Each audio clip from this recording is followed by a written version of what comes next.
स्वागत है आपका SPN 9 न्यूज में। मैं हूं सिद्धार्थ शुक्ला और आप देखना शुरू कर चुके हैं SPN 9 न्यूज। बात करने वाले हैं आज महाराष्ट्र की राजनीति की। महाराष्ट्र की राजनीति में वैसे भी हलचल मची हुई है क्योंकि महाराष्ट्र की सत्ता स्थिर नहीं है, लेकिन महाराष्ट्र की सत्ता को स्थिर करने की सबसे बड़ी जिम्मेदारी किसकी बनती है?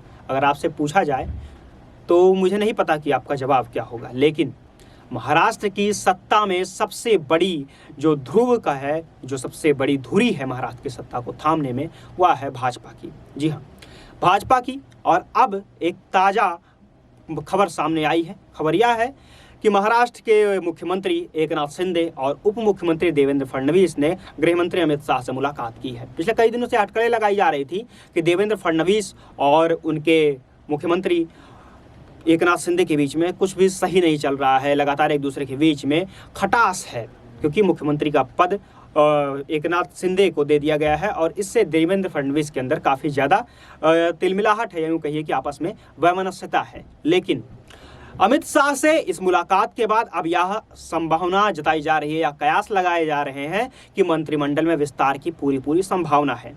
मंत्रिमंडल में विस्तार होगा, इससे क्या होगा? मंत्रिमंडल में विस्तार होने से यह होगा कि जिस तरह से लगातार दोनों ही नेताओं के जो विधायक हैं वो अपनी मांगों को लेकर के यह कह रहे थे, असंतुष्ट थे कि उन्हें मंत्री पद नहीं दिया गया है। मंत्री पद को लेकर के आपस में पार्टियों में संघर्ष था, आपस में एक दूसरे के ऊपर आरोप प्रत्यारोप का एक लंबा सिलसिला रहा, जिस वजह से महाराष्ट्र की सत्ता अस्थिर होती हुई दिखाई पड़ी है और उसका पूरा फायदा जा रहा था महाविकास आघाड़ी को और कुल मिलाकर शरद पवार की पार्टी को, साथ ही उद्धव गुट को। लेकिन अब इस मामले में इससे यह स्पष्ट हो गया है कि महाराष्ट्र की राजनीति अभी भी टिकी रहेगी। ना तो मुख्यमंत्री पद से इस्तीफा देने वाले हैं एकनाथ शिंदे और ना ही यह महाराष्ट्र की राजनीति, महाराष्ट्र की सत्ता यहाँ पर स्थिर होती दिखाई दी, क्योंकि बीजेपी का पूरा लक्ष्य है 2024 के चुनाव में एक बार फिर से महाराष्ट्र से एक बड़ा वोट बैंक निकालने की, और बिना महाराष्ट्र में सत्ता स्थापित किए यह संभव नहीं है। खैर, यह तो रही महाराष्ट्र की बात, लेकिन महाराष्ट्र के मुद्दे में एक और तगड़ा बयान आया है। बयान किसका है? उद्धव गुट के सबसे खास नेता या क्यों कहें कि सबसे दिग्गज नेता माने जाने वाले संजय राउत का। जी हाँ, संजय राउत ने अब हो गए हैं लगभग 48 से 50 घंटे हो चुके हैं इस मामले को लगभग जो है समाप्त हुए, या यूँ कह सकते समाप्त ना हुए, इस मामले में खबरों की सरगर्मी खत्म हुए।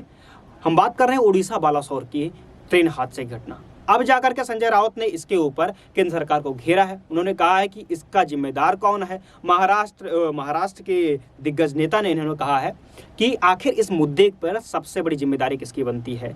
क्या प्रधानमंत्री मोदी की बनती है या फिर रेल मंत्री अश्विनी वैष्णव की बनती है? उन्होंने सब कुछ कहा और कहा कि केवल और केवल खेल बनाकर रख दिया गया है। जाहिर सी बात है कि महाराष्ट्र की सत्ता का विस्तार हो रहा है, मंत्रिमंडल का विस्तार हो रहा है।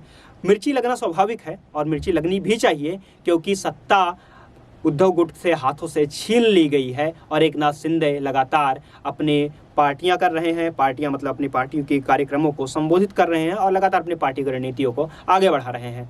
खैर, या तो रही महाराष्ट्र की राजनीति की बात। देश और दुनिया की तमाम अन्य खबरों को भी जानने के लिए जुड़े रहिए हमारे चैनल के साथ और देखते रहिए SPN 9 न्यूज़। फिर मिलेंगे जल्द ही दूसरे किसी वीडियो में।